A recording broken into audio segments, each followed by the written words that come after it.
Armored Core Rust, more than meets the eye. I don't know. Armored Core 6, robots in the skies. That's all I got. So, I've actually let a whole month pass by without getting to the latest Game Informer. So, let me just bust this out real quick. Not going in pre-prepared, just going in though. Let's go in. Trying to think if I've ever played an Armored Core. Is that the same thing as Mech Warrior? Oh no. All right, 'tis the season, E3, the end of the year. Holiday months have always been a fun period to be in games, but gamers have also recognized the early summer as a moment for excitement thanks to the deluge of announcements, reveals, and demos that tend to appear. Toxic deluge. Know that from Magic. All right, too much of a good thing. I have heard from the gaming media for a while now a complaint about how video games are too long these days, and I completely agree. The majority of games I'm referring to are single player games, since multiplayer-based games loops are structured for constant replayability. Already, games taking too long. Diablo stuff. Overwatch. Baddie right there, number 6. All right, the takeover. With E3 on the bench, Jeffrey Keighley's Summer Game Fest steals the show.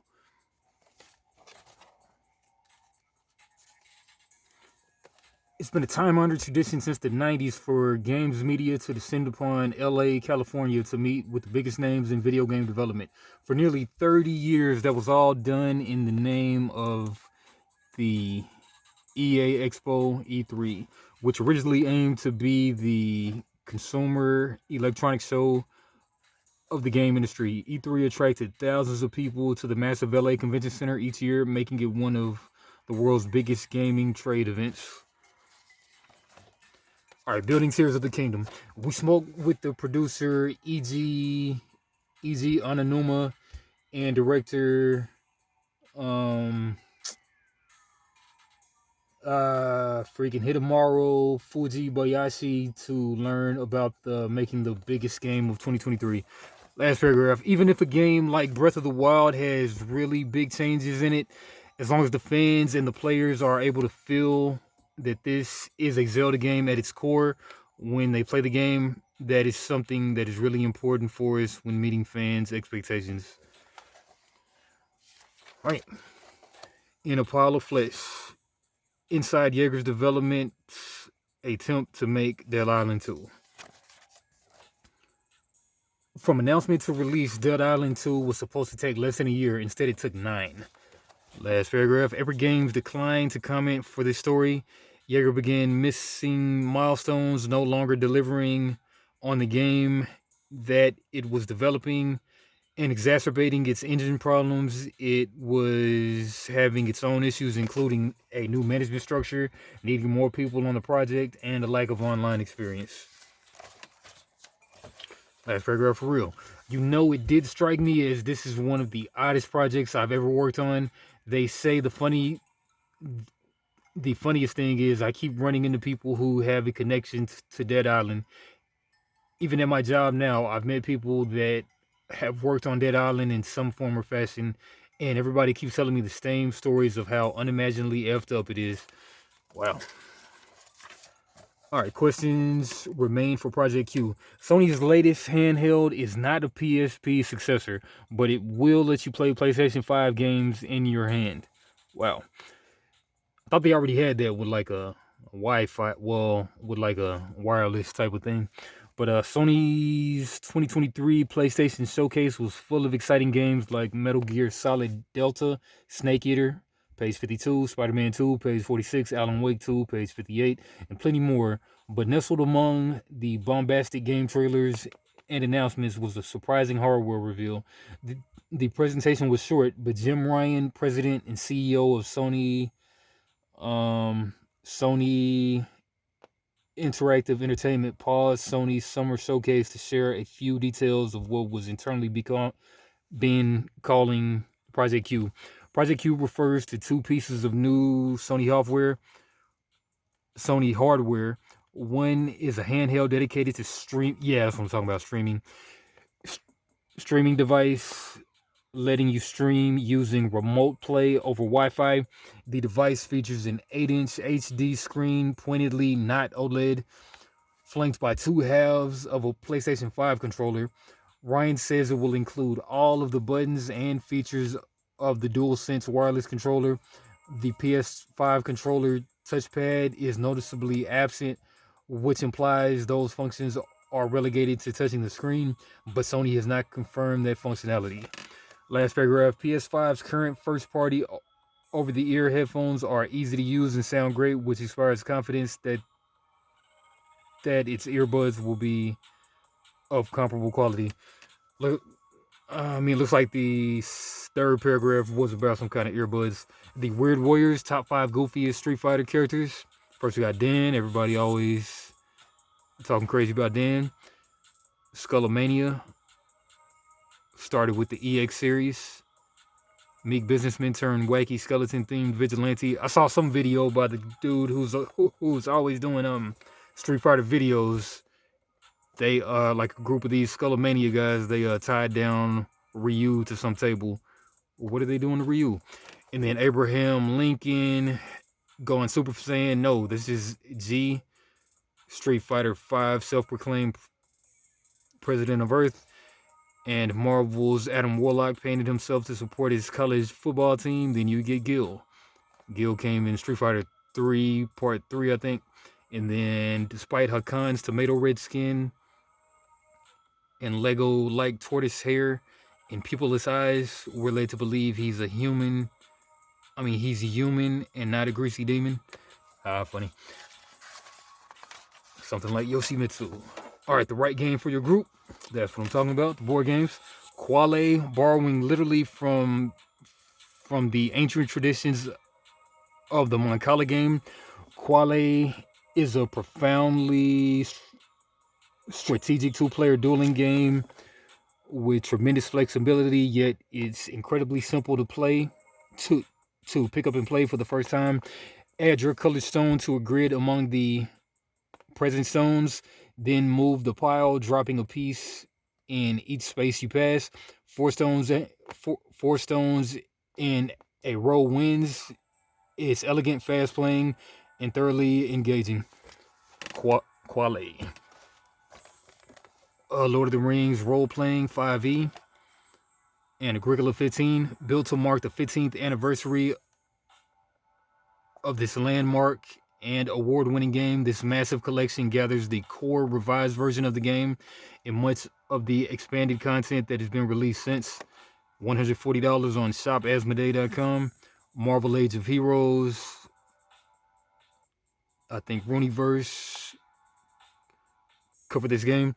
Take control of the X-Men in this innovative mix of worker placement, resource management, and superhero adventuring. And each player controls a duo of familiar characters like Wolverine and Jubilee, managing their time, powering up at the Institute before heading out on missions to take down supervillains like Magneto and Apocalypse. And distinct scenarios change up the deck for excellent replayability. All right, sounds real good right there. WizKids.com. All right, ISS Vanguard, a game that I kickstarted. And for some reason they lied to me about like they've given it to stores, but the Kickstarter backers haven't gotten it. Still got to sort that all out. This is a mess. I'm about tired of Kickstarting stuff myself. But $159 at shopasmodee.com. And Kabuto Sumo, pushing stuff like sumo wrestlers. Cool game I've heard a lot about. Haven't played yet. $39 on letsallplay.com. Stranger Things Upside Down. Simon game, $50. All right, Set Aflame by the industry. All right, From Software takes 2 steps forward and 1 step back with Armored Core 6 Fires of Rubicon. It says first word is underwhelming. That's the easiest word to describe From Software's office. Tucked, tucked in a nondescript building in Tokyo, Japan's Shibuya ward, the company takes up at least 9 floors of a 13-story building, and inside we're only able to see a small lobby and 2 conference rooms, one for our interview and another for demo, each in stale white and plain, with only a few framed pictures of Elden Ring review quotes to mark that indeed From Software is here. Our last paragraph here: Armored Core was always in the back of our minds. Ogre says via translator, we're not a huge company, so of course we have to consider resource allocation and timing and development timelines, and so it did take a little longer than we would have hoped, but it was never really an option not to make another Armored Core. Okay, Armored Core. I guess they've been making them since 1986, looks like it. Okay, funded in part by Sony, the OG Armored Core was released in 1997. It wasn't a massive commercial hit, but it was at least an impressive outing for a then still new game developer. Most notable was that the game's approach to mecha customization, which allowed players to choose what weapons they took in their Armored Core, left and right hands, different parts of their body, and even the design and color of their logo. As Next Generation magazine pointed out in its July 1997 issue, well over 200,000 combinations were possible. Wow. Our last paragraph, this page.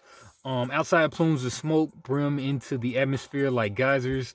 The grid's network of steel beams contrast miles of empty airspace below, and evidence of production litters the stage in various forms of cargo.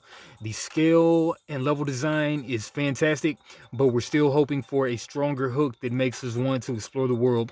Based on what we saw, levels are a bit bland, especially interiors. We spend our time quickly going from point A to B without impetus to spend time poking around, compared to other From games, all with fantastic, believable worlds. The lifelessness of Rubicon, though narratively appropriate, leaves us a bit cold. Last paragraph here. After clearing a few indistinct hallways and restocking health and ammo, we finally encounter what we've been hoping for: a boss battle. Great graphics. Looking a lot like cutscenes.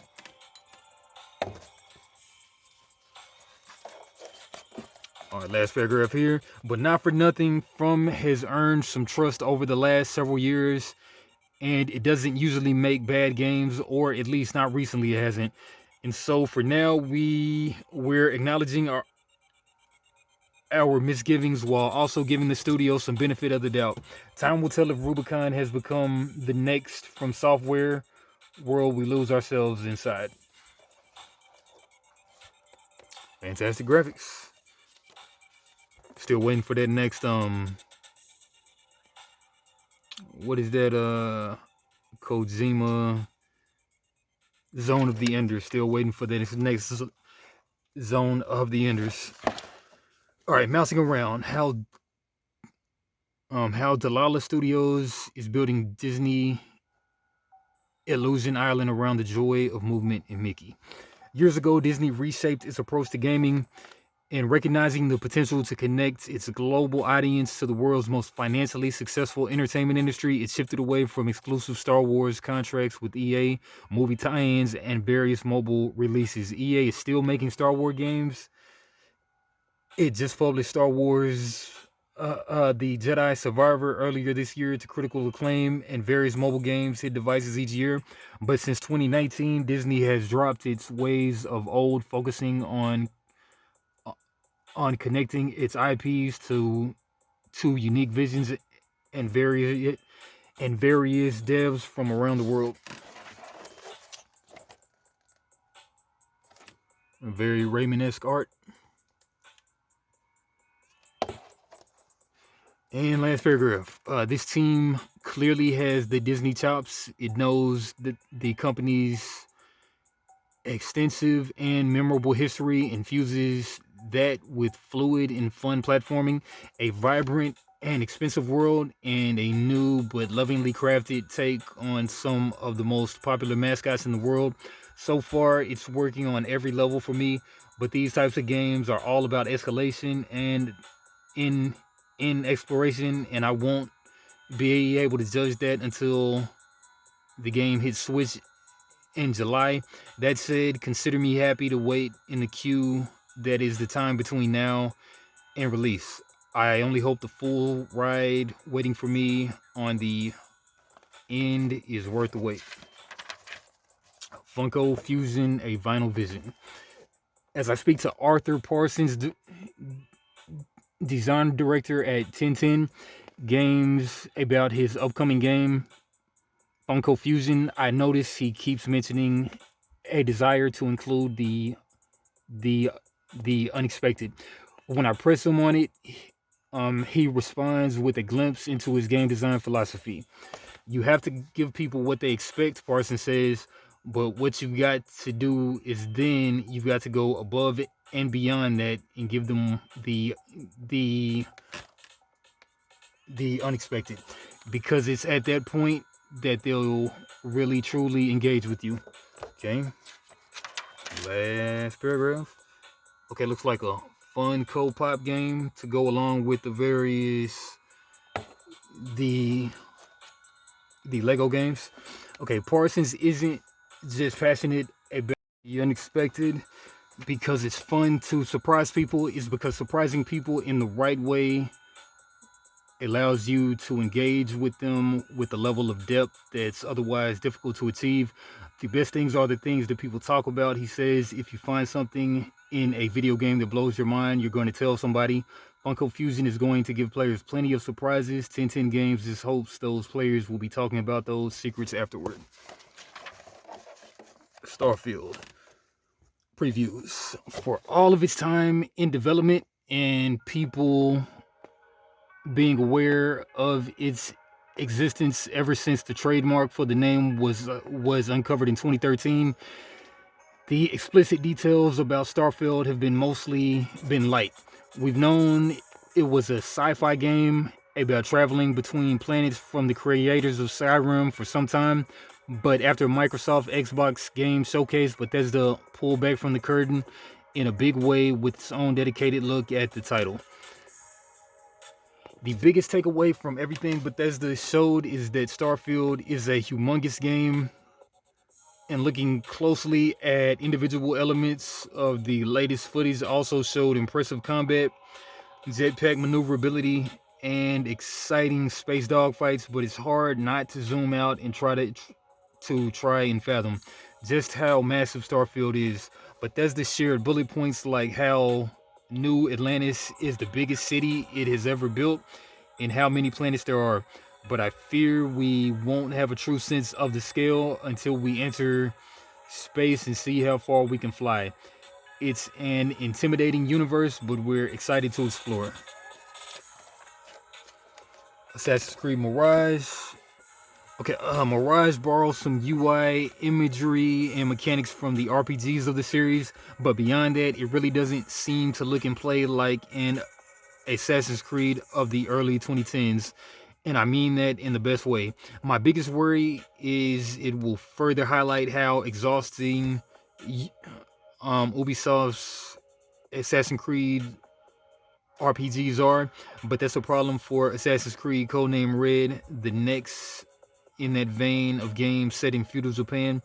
For Mirage, returning to the roots that made this series so popular to begin with might be the smartest decision Ubisoft could have made for this 2023 entry.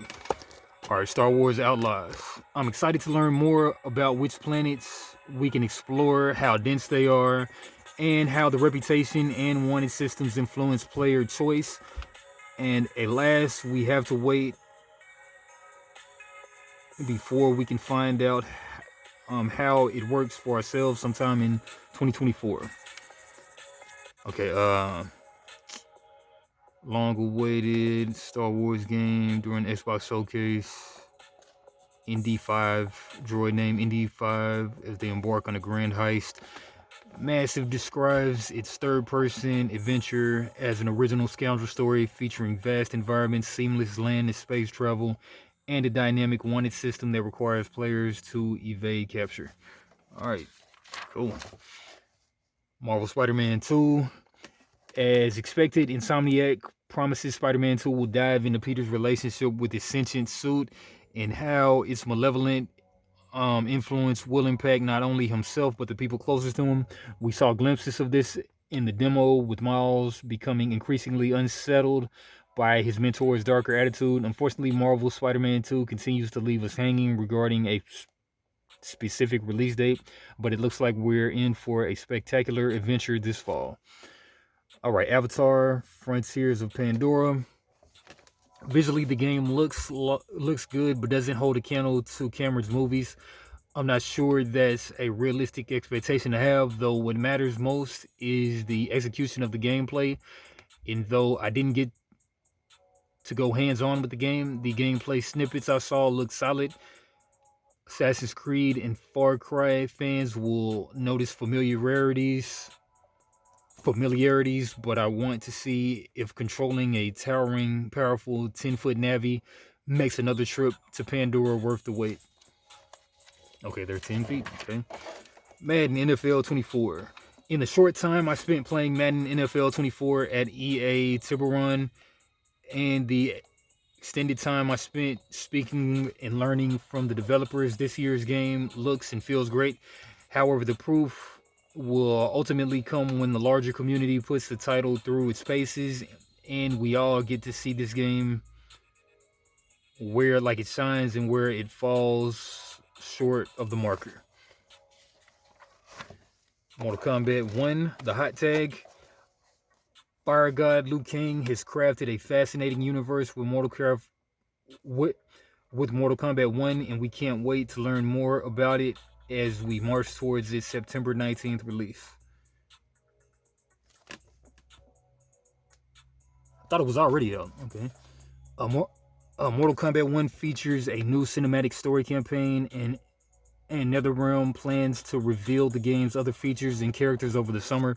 While rumors have circulated regarding the appearance of non-MK guest characters like Jean-Claude Van Damme, whose movie Bloodsport was the primary inspiration for the franchise, and Pit Fighter, which came before Mortal Kombat, will appear as a premium skin for the character he unwittingly spawned. Okay, Johnny Cage. Not only will Cage sport the muscles from Brussels likeness, but Van Damme will lend his voice to the character. Crazy.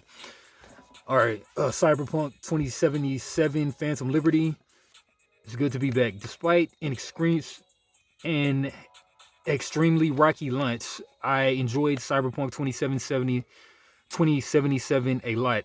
I beat it in around its release in 2020, and I've checked in a few more times to see how CD Projekt Red's post-launch work has improved the game.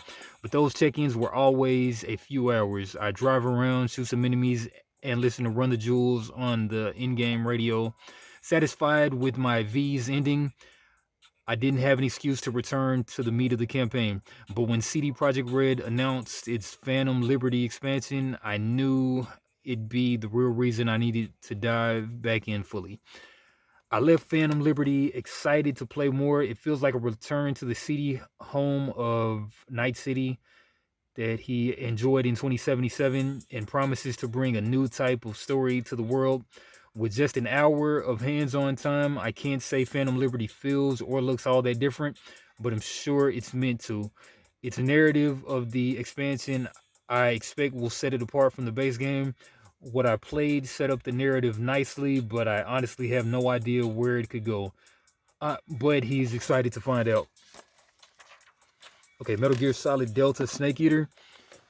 I look forward to seeing how much the remake will evolve the game. Will the camera move behind Snake's shoulder as it is in subsequent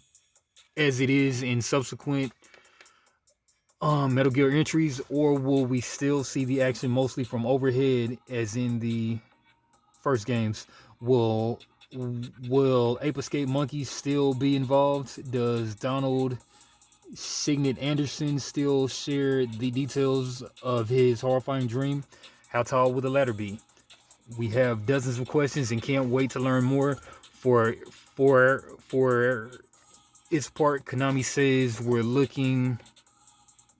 working hard for Metal Gear Solid Delta Snake Eater to be a faithful recreation of the first story and game design while evolving the gameplay mechanics and stunning visuals and a seamless user experience. Remnant 2. I'm eager to play Remnant 2, especially after experiencing co-op play in my recent hands-on session, but I'm unsure how the sequel will compete in such a saturated market. After all, loot-based games, even single-player ones, are more prominent now. When the series materialized in 2019, still I'm hopeful Gunfire Games' unique visual style and procedural level design and exciting combat expertise will deliver a worthwhile action experience when Remnant 2 releases in the coming weeks. Great graphics.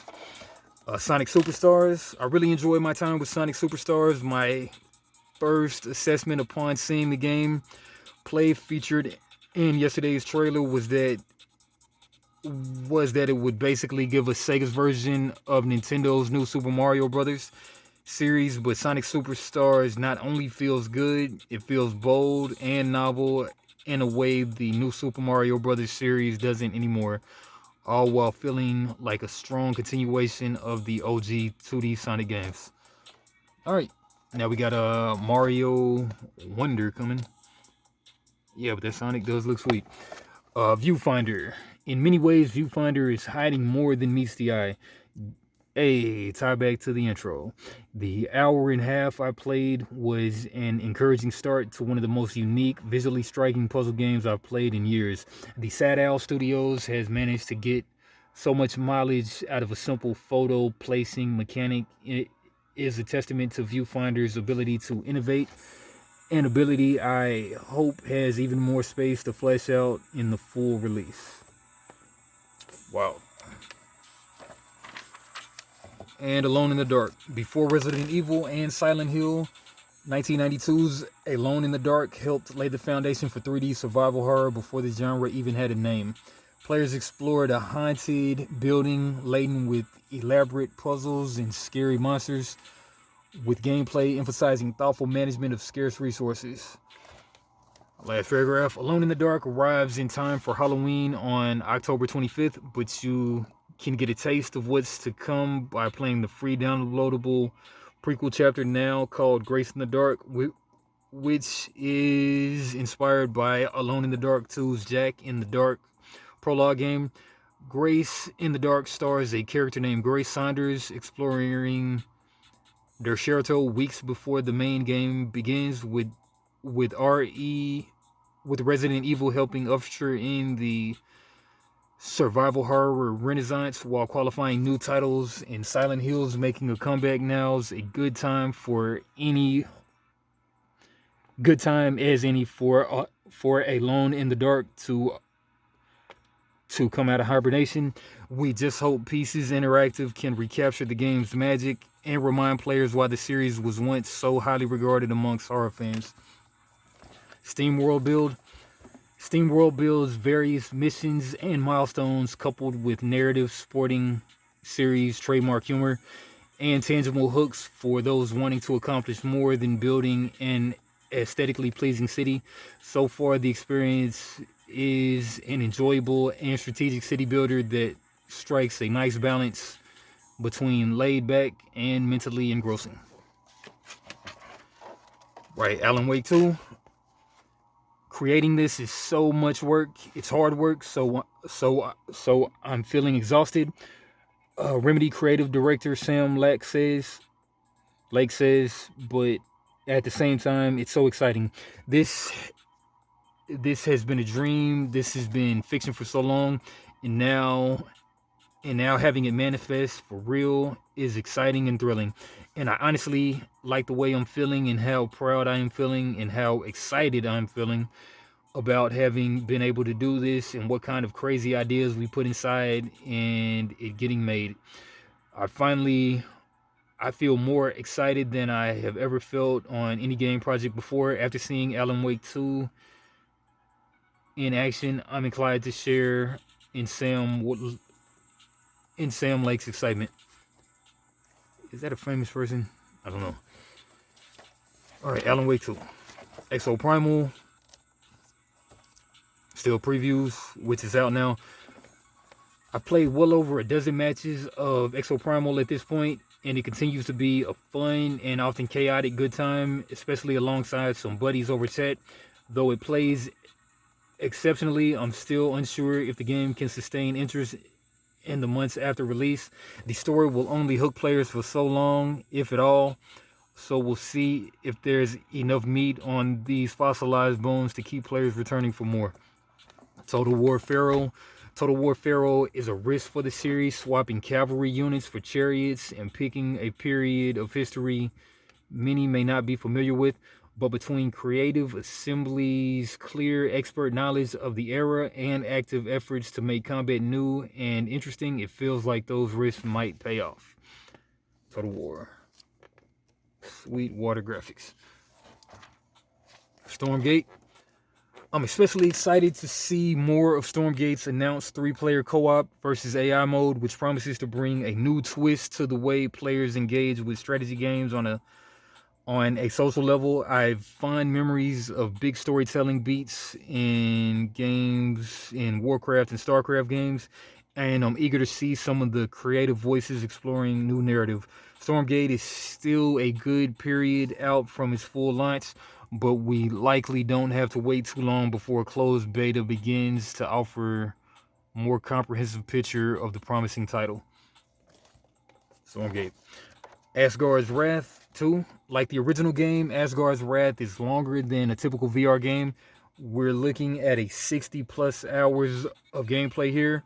Kramer says of the sequel, the other significant benefit of the sequel, beyond expanding what players like about the first game and continuing the story, is it's releasing on Quest 2 and 3, which means you no longer need to be tethered to your PC to play. I love bringing these kind of games, these kind of experiences to VR and just showing everybody what this medium is really capable of. An ambitious virtual reality sequel. All right, Foam Stars. Square Enix is seemingly taking a page out of Splatoon's playbook with Foam Stars, a competitive 4v4 multiplayer shooter centering on blasting opponents with, you guessed it, foam. All right, Marathon. Bungie is reinventing its classic 90s sci-fi shooter Marathon into a new PvP extraction experience. Players control cybernetic mercenaries called Runners, exploring a hostile planet for artifacts, upgrades, and other treasures. The goal is to escape with a haul as possible while battling opponents or slipping away unscathed. Dragon's Dogma 2. The OG Dragon's Dogma is the epitome of a cult classic. Its unique take on open world medieval fantasy has inspired a small but enthusiastic fan base who've been clamoring for a sequel for years. Is finally on the way with that guy in the director's seat, and mechanics like the puns and focus on scale, the creatures you're fighting, all making a return. The Talos Principle 2. The first one, which released in 2014, presented a world populated by robots where humans have long been extinct. Inspired by narrative puzzle games like Portal, it was up to the player to solve a series of environmental puzzles like unspooling a fascinating narrative mystery. The sequel continues the game's story but increases the visual creativity of the world with beautiful sprawling vistas that serve as the backdrop to the brain teasers. Tower of Agazba. In Towers of Agazba, players control a not yet named protagonist as they explore a open world while trying to rebuild it. bit. Hellskate. In Hellskate, you're a skateboarder trying to make your way through the hellscape of Verdheim with impressive tricks and a little bit of melee combat. The game is a roguelike, according to the designers who also worked on Tony Hawk's Underground, which is considered by many to be the series apex.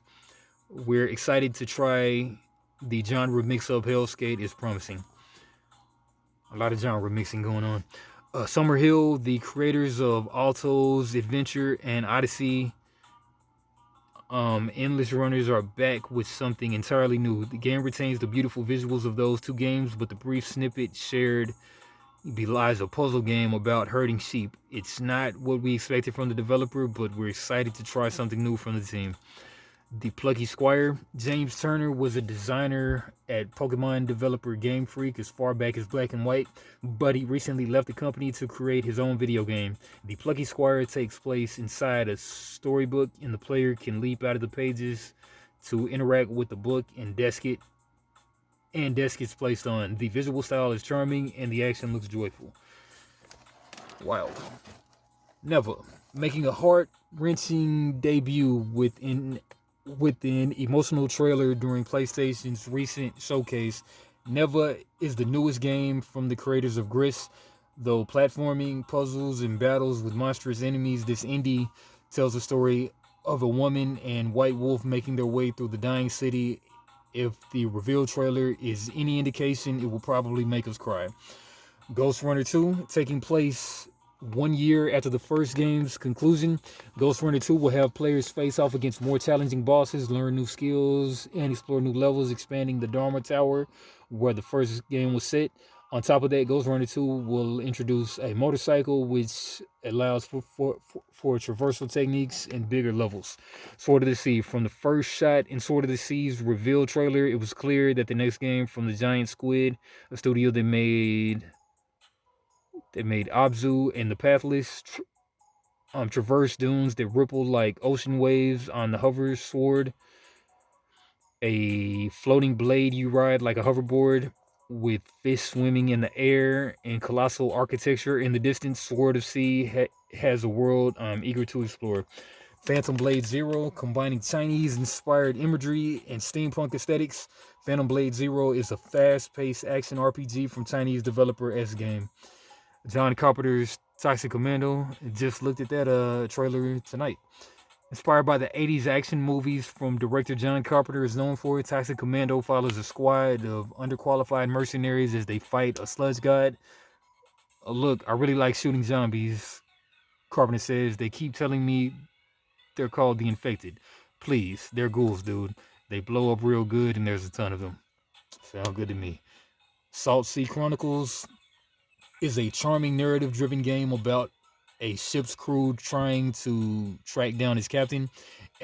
As you explore the sea for clues about their whereabouts, you make decisions about where to explore, decide how your crew members interact, and encounter unique islands like the cat-filled locale of Los Gatos.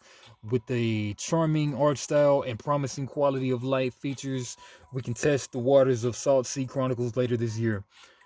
Sandland. Based on the manga and upcoming film, Sandland is the story of unlikely friends trying to survive in a desert short on water. The universe comes from the mind of the Dragon Ball creator Akira Toriyama, and the game will feature a focus on vehicular RPG combat. Alright, looks like Dragon Ball. Prince of Persia, The Lost Crown. The Prince of Persia franchise has been dormant for more than a decade, which is what made the call about it coming out so exciting. The entry returns to its 2D roots, but unlike the OG's methodical and precise platforming, The Last Crown is fast-paced and apparently adapting a Metroidvania structure. Gonna look out for that. All right, then we got Beastie Ball. Beastie Ball is a simple premise. What if Pokemon just wanted to play volleyball instead of battling? Crazy. Lisfanga, the Time Shift Warrior. We played Lisfanga, the Time Shift Warrior at Summer Game Fest, which left a great impression. The core game mechanics of this top-down hack and slash involves creating loops of yourself, rewinding time, and fighting alongside past versions to clear challenges.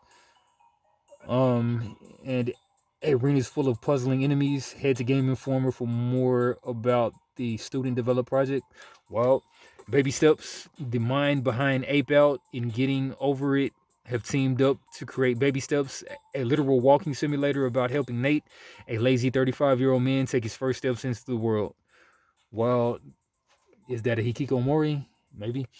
The Spirit of Samurai, a 2D Metroidvania inspired by Japanese mythology and classic stop motion animation. Sign us up. In the spirit of the samurai, players switch between using swordsman, a Kodama spirit, and a cat to battle Oni and other threats. Cocoon comes from the lead designer behind behind Inside and Limbo. And while it's quite different, fans of those games will likely appreciate what the game is doing, blending an alien sci-fi world with the minimalist and beautiful visuals and atmospheric score. The star of the show are the unique puzzles built into the surrounding environment. It plays great and teases the brain just enough. Pragmata. We've only known of a few things about Pragmata since its reveal in 2020. It stars a little girl with mysterious powers and her space suit wearing guardian.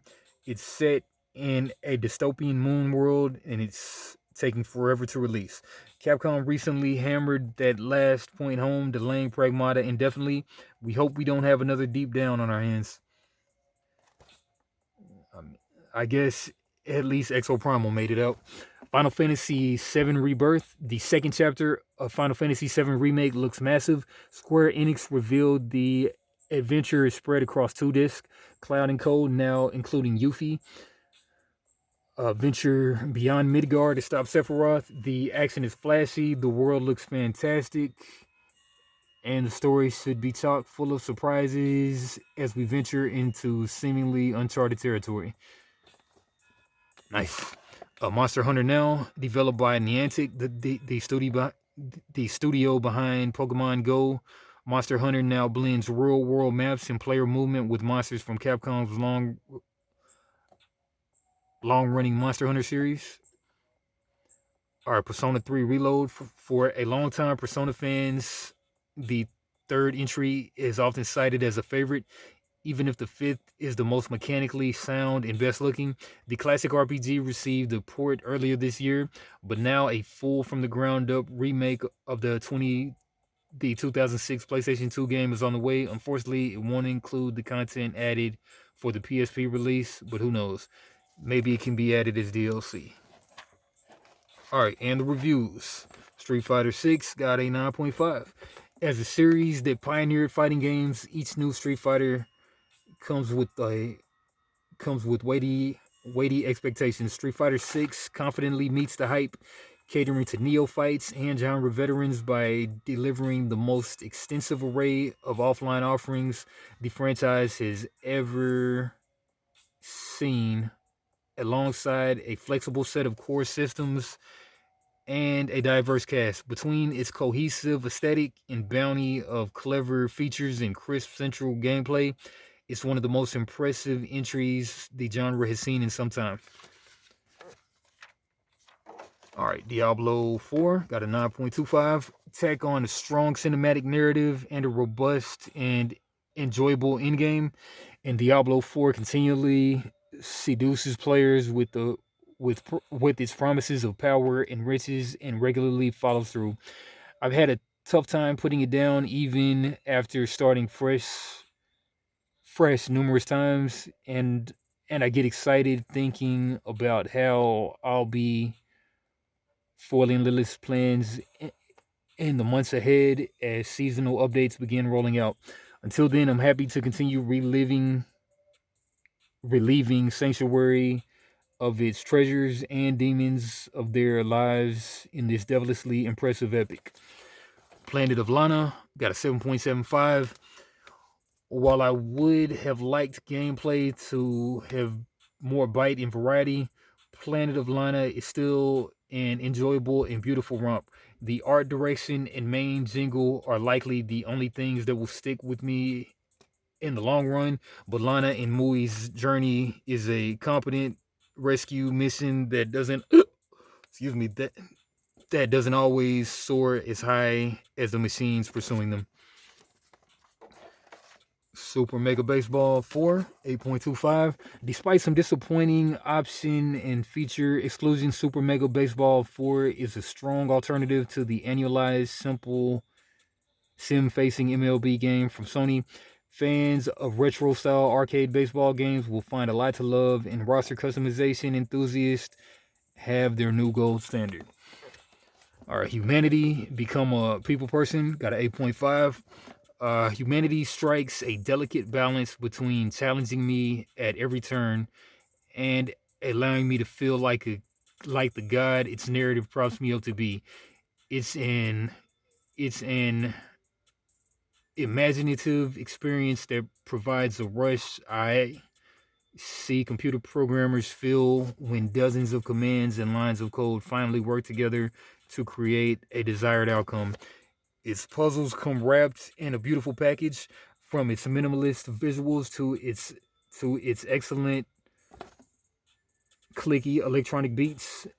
And best of all, these elements work together to emphasize a simple but effective message about what it means to be a human and why life's most intricate puzzles are easiest to solve when we work together. Wow. It's the new Lemmings. Lego 2K Drive got an 8. Lego 2K Drive builds an incredibly inviting world where speed and silliness reign supreme as you race and morph across its delightfully destructible setting. Despite some frustrating mission design and a smattering of bugs, Lego 2K Drive quickly won me over with its absurd narrative full of irreverent dialogue and Moorish open world challenges. If only the specter of microtransactions didn't loom so large in this kid friendly game, it would have made for an even smoother ride. After Us got a 7.5. After Us poses some well tread but timely questions about our impact on the world and its living things.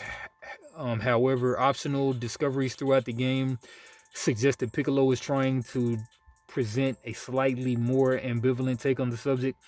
Some of that is best left for the players to discover themselves. I recommend After Us strongly as a piece of visual artistry. It's less successful as an interactive experience, but none of its problems are so glaring that it should dissuade someone from discovering its striking and haunting world.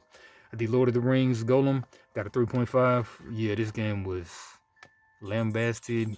Is that the word? This game was crapped upon. I constantly struggled against the controls, camera, and objectives as they were presented, and nothing about the story or characters of The Lord of the Rings Gollum offers a reason to push past the frustration. As a longtime fan of Tolkien's fiction, it's possible that I like the game even less for the way it seemed to misuse the source material. It's hard to have a more damning indictment than to say that this Golem game isn't for fans of the Lord of the Rings, but here we are. 3.5. Pretty bad. All right, in games, Netflix games, getting into the game. How Netflix games built an impressive library in its first 18 months. If someone sees the term video game publisher, a few names likely come to mind. Nintendo, Xbox, PlayStation, Activision, Ubisoft routinely publish some of the biggest titles in the game industry. But it might surprise you to learn that Netflix is trying to add its name to that list.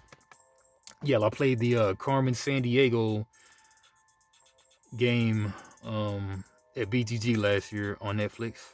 Pretty good.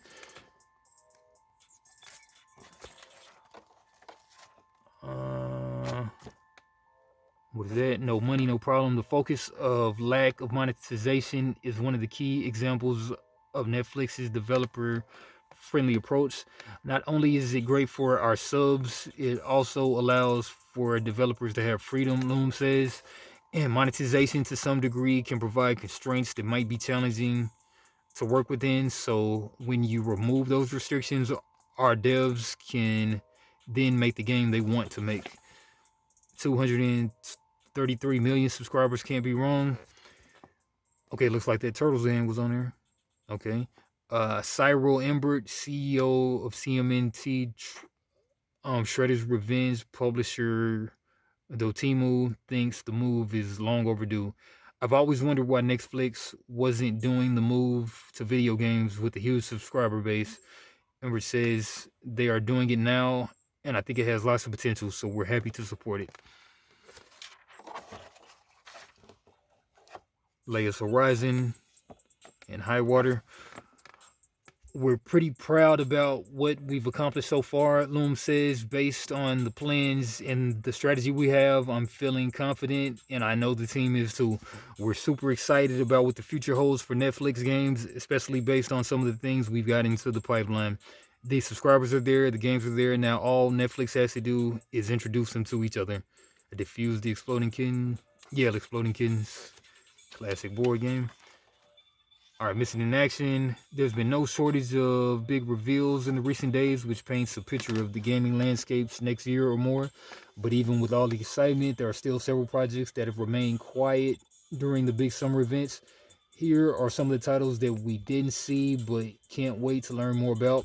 Arc 2, Bioshock 4, Crimson Desert, Death Stranding 2, Rogue 5, Euden Chronicle, 100 Heroes, The Elder Scrolls 6, Grand Theft Auto San Andreas VR, Hades 2. I thought that was out. Judas, Lost Soul Aside, Metal Slug Tactics, Metroid Prime 4, Slitterhead, Stalker 2. Thought that was Rockstar. Heart of Chernobyl, Star Citizen. God, I thought that was out too. Star Wars Eclipse, Star Wars Knights of the Old Republic Remake, Stellar Blade, Transformers Reactive, Wolverine by Insomniac, and Wonder Woman by Monolith. And Final Fantasy 16 available now. Black and white t-shirt. Yeah. All right, that's been. I didn't even go over the number of Game Informer that it was. What is wrong with me? All right, Game Informer 357. 357. All right, Oyo Games. Like, comment, subscribe. Doses.